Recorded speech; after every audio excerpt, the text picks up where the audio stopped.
প্রত্যেকটা মানুষেরই একটা স্বপ্ন থাকে। আসসালামু আলাইকুম রাহমাতুল্লাহ। এ হচ্ছে আমার 3টা গরু, জাত উন্নয়ন করার জন্য কিনলাম। দোয়া করবেন আমি যেন সাকসেস হতে পারি। আমি থাকি প্রবাসে, তো আমি আস্তে আস্তে এই গরুটিগুলো কিনতে এসেছি। আর একটা সমস্যা হয়ে গেছে, আমার এই সাদা গরুটা গায়ের মধ্যে গোটা গোটা হয়ে গেছে এবং কি পায়ে, কারণ এটার কী চিকিৎসা দেবো এটা জানি না, যেহেতু আমি নতুন, আমি জানি না কিছুই বিদায়। এই সেই গোড়া গোড়া দেখ পায়ের মধ্যে দেখেন, পায়ে একদম অনেক সমস্যা হয়ে গেছে, ফুলে একদম গোড়া গোড়া হয়ে গেছে। আল্লাহ জানে কীভাবে ঠিক করবো, আর আমি তো জানি না। কেউ যদি জানিয়ে থাকেন তাহলে আমার একটু কমেন্ট করে জানাবেন এটার কী শিখি। আমার জন্য দোয়া করবেন, আমি যেন গরুটাকে সুস্থ করতে পারি। এই যে দেখেন গোড়া গোড়া হয়ে গেছে পুরা গায়ে, একদম পুরা গায়ে পুরো গোড়া গোড়া হয়ে গেছে।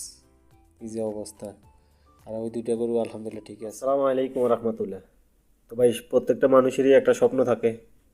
তো আমারও একটা স্বপ্ন ছিল যে আমি একটা গরুর ফার্ম তৈরি করার জন্য আলহামদুলিল্লাহ ছোটোখাটো একটা গরু ফার্ম দিছি।